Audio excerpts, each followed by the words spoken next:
तो बड़ी ईद के मौके पर अगर आप बनाना चाहते हैं रिवायती खानों से कुछ हटकर डिफरेंट, मज़ेदार और कम मिर्च मसालों वाला, तो मेरी इस रेसिपी को एक दफ़ा तो लाजमी ट्राई कीजिएगा। बिस्मिल्लाहिर्रहमानिर्रहीम। अस्सलामुअलैकुम। खुश रहें, आबाद रहें, जहाँ भी रहें, हैप्पी रहें और हेल्दी रहें।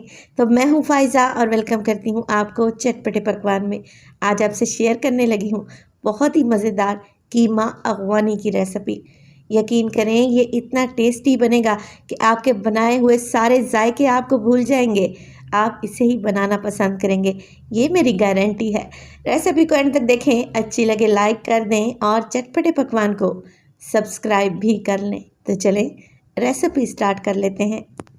तो बेहद यूनिक और मज़ेदार सा कीमा अगवानी बनाने के लिए सबसे पहले तो एक कढ़ाई में डालूंगी मैं कीमा ले रही हूँ मैं बीफ का। आप यही रेसिपी चिकन के कीमे से या फिर मटन से भी आसानी से बना सकते हैं। तकरीबन 750 ग्राम मेरे पास कीमा है, यानी कि 3 पाव के लगभग, और ये हाथ का कूटा हुआ मोटा कीमा है। इसमें डाल दिया है मैंने हाफ टी स्पून नमक, 3 से 4 टेबल स्पून इसमें ऑयल डालें और इसमें डाल लें तकरीबन 1 टेबल स्पून अदरक और लहसुन का पेस्ट। कीमे को गलाने के लिए 1 कप पानी शामिल करें और जैसे ही कीमे में बॉयल आना स्टार्ट हो आप इसे कवर लगाकर छोड़ दें तकरीबन 15 मिनट के लिए, ताकि कीमे का सारा पानी ड्राई हो जाए और ये अच्छे तरीके से गल भी जाए। तो अगर चिकन का कीमा आप इस्तेमाल करने लगे हैं तो फिर पानी की क्वांटिटी को कम कर दें, क्योंकि चिकन के कीमे को गलने में ज़्यादा टाइम नहीं लगता। 15 मिनट के बाद मैंने कीमे को चेक किया, पानी तकरीबन खुश्क हो चुका है। अब क्या करेंगे, इस कीमे की हमने भुनाई करनी है। 3 से 4 मिनट लगाकर आप कीमे को भून लें, इसका कलर भी चेंज हो जाएगा और इसमें से अच्छी सी खुशबू आने लगेगी। देखें कैसा दानेदार सा कीमा भुन गया। अब इसे एक साइड पे रख देंगे। अफगानी खानों को बहुत ही मुख्तलिफ तरीके से बनाया जाता है, मगर ये टेस्ट में इतने कोई लाजवाब होते हैं कि यकीन करें आपका हाथ नहीं रुकेगा। कीमा भुन जाए तो इसे एक साइड पे रख दें। अब ले लिया है मैंने एक जूसर ब्लेंडर वाला जग। 4 अदद हरी मिर्चें डंडी निकाल कर शामिल कर दें, ये ज़्यादा कड़वे वाली नहीं है। इसके बाद डालेंगे एक बड़े साइज़ का प्याज, जिसका वज़न है तकरीबन 100 ग्राम। मोटे मोटे टुकड़ों में काटें और शामिल कर दें। एक गड्डी लूँगी मैं हरा धनिया। अच्छे से धोने के बाद आप इसे डंडी समेत ही डाल दें। आधा कप पानी शामिल करेंगे और कवर लगाकर इन सब चीज़ों का फाइन पेस्ट बना लेना है आप लोगों ने। ये देखें कुछ इस तरीके से। अब इस हरे मसाले का आप लोगों ने क्या करना है ये आगे चलकर आपको बताती हूँ। अब कीमा अगवानी बनाने के लिए एक पतीली में डालेंगे 2 टेबलस्पून मक्खन। मक्खन नहीं है तो स्किप भी कर सकते हैं। इसके साथ ही शामिल कर दूंगी मैं आधा कप कुकिंग ऑयल, आप घी भी ले सकते हैं। चलें जी, अब कीमा अगवानी को खुशबूदार बनाने के लिए इसमें डालूंगी 2 से 3 छोटे टुकड़े दालचीनी के। 4 अदद छोटी इलायची मुंह खोल कर डाल दें और इसमें शामिल करें 4 अदद लौंग और डालेंगे इसमें 10 से 15 दाने साबित काली मिर्च के। तो इन साबित खड़े गरम मसालों में से आप लोगों ने कोई भी स्किप नहीं करना, इन्हीं से कीमा अगवानी का जायका शानदार बनेगा। मिक्स करेंगे और 20 से 30 सेकंड के लिए इन गरम मसालों को ऑयल में फ्राई होने दें, ताकि ऑयल में इनका अच्छा सा फ्लेवर आ जाए। तब हम इसमें डालेंगे ये हरा मसाला जो हमने पीस कर रखा हुआ था। तो हरे मसाले को मिक्स करेंगे और मिक्स करने के साथ साथ ही मैं आपको याद दहानी कराती चलूँ, अगर तो वीडियो आपको अच्छी लगे वीडियो को लाइक कर दिया करें और चटपटे पकवान को सब्सक्राइब भी कर लें। आप सब लोगों का बेहद शुक्रिया। तो जैसे ही हरे मसाले में बॉयल आने लगे आप इसमें डालें धनिया पाउडर हाफ टेबल स्पून, पिसा हुआ गरम मसाला 1/4 टीस्पून शामिल कर दें।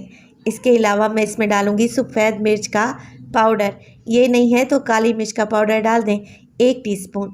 1 टीस्पून डालेंगे मोटा कुटा हुआ ज़ीरा। चलें जी, यही मसाले डालेंगे और नमक को हम कैसे भूल सकते हैं। नमक डालेंगे हस्बे जायका, क्योंकि हमने कीमे में भी नमक शामिल किया था। मैंने यहाँ पर तकरीबन 1/4 टीस्पून नमक डाल दिया है। मिक्स करके मसाले को अच्छे से भूनें, क्योंकि हमने कच्चे प्याज का इस्तेमाल किया है। अगर प्याज को अच्छे से नहीं भुना तो फिर इसकी कच्ची स्मेल रह जाएगी। मिक्स करते रहें यहाँ तक कि ऑयल ऊपर आ जाए और अच्छा सा हरा मसाला भुन जाए। तो जैसे ही मसाले ने ऑयल छोड़ा, मैंने 1 कप दही को फेंट कर रखा हुआ था वो शामिल कर दें। कोशिश करें दही डालने के बाद फ्लेम को लो कर दें और जल्दी जल्दी से मिक्सिंग करें, क्योंकि कीमा अगवानी के लिए हमें जो ग्रेवी चाहिए एकदम स्मूथ और सिल्की चाहिए।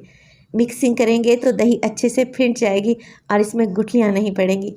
दही को भी भून लेंगे 3 से 4 मिनट के लिए और फिर इसमें शामिल करेंगे भुना हुआ कीमा, जो कि हमने पहले ही भून कर और सॉफ्ट करके रखा हुआ था। तो झटपट और आसानी से बनने वाला ये कीमा अगवानी को इतना टेस्टी बनेगा कि आप इसे दावत में भी सर्व कर सकते हैं। इंशाअल्लाह ताला सब लोग आपकी तारीफ़ ज़रूर करेंगे। ये बनता ही इतना मज़े का है। कीमा गला हुआ है और मसाला भी हम अच्छे से भून चुके हैं। बस जी कीमे को मिक्स करें और कवर लगाकर 5 से 7 मिनट के लिए बिल्कुल लो फ्लेम पे छोड़ दें। तो ऐसा करने से कीमे में बड़ा ही अच्छा सा फ्लेवर आ जाएगा सब चीज़ों का। तकरीबन 5 से 7 मिनट के बाद माशाल्लाह से देखें कैसा खुशबूदार और दानेदार सा कीमा अगवानी बनकर तैयार हो चुका है। मगर इसको फाइनल टच देना अभी भी बाकी है, तो वीडियो को आप लोगों ने बिल्कुल स्किप नहीं करना। यहाँ पर शामिल करने लगी हूँ मैं डेयरी क्रीम, यानी कि ऑल पर्स या मिल्क पैक कोई भी ले लें। 200 ml का पैक है तो मैं आधा पैक यानी कि आधा कप इसमें क्रीम शामिल करूँगी। अगर आप लोग सोच रहे हैं कि क्रीम को स्किप कर सकते हैं तो बिल्कुल भी नहीं। अगर आपको एक्चुअल टेस्ट चाहिए कीमा अगवानी का तो आपको क्रीम डालनी ही पड़ेगी। क्रीम डालें और मिक्स करें। मज़ीद 1 से 2 मिनट के लिए पकाएंगे और साथ के साथ इसमें कुछ हरी मिर्चें भी शामिल कर दें। तो क्रीम डालने के बाद हमने 1 से 2 मिनट के लिए पकाया और फ्लेम को ऑफ़ कर दें। अब देना है हमने इसको स्मोकी टेस्ट। तो मैंने कोयले पहले से जला कर रखे हुए थे। एक कटोरी में डालें कोयले और इसके ऊपर डालें 2 से 3 ड्रॉप कुकिंग ऑयल या फिर मक्खन।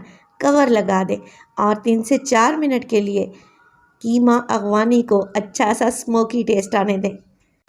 तो 3 से 4 मिनट के बाद यकीन करें मैं आपको बता नहीं सकती कि मेरे पूरे किचन में कितनी अच्छी खुशबू फैली हुई है।